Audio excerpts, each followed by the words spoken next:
how to adjust brightness in Canva. So first go to Canva and then just open up your design, and then I'm going to use two things here, which is the photo and the video. Okay, so in order for you to, let's say, adjust the brightness of this photo, for example, I'm going to adjust the brightness of the background here.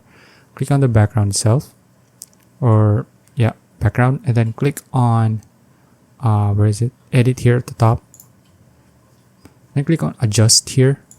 Then you can see the brightness here, this option here. You can just adjust the brightness. As you can see, you can turn it down, tone it down, and then you can make it as bright as you want. Okay, so let's say you're satisfied with that, and then you can just click anywhere and then you're done.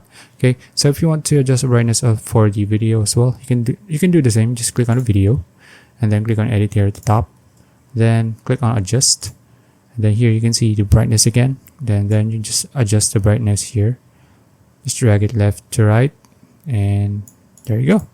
Okay, so that's it. If you found this video useful, please like and subscribe for more videos like this. See you in the next one.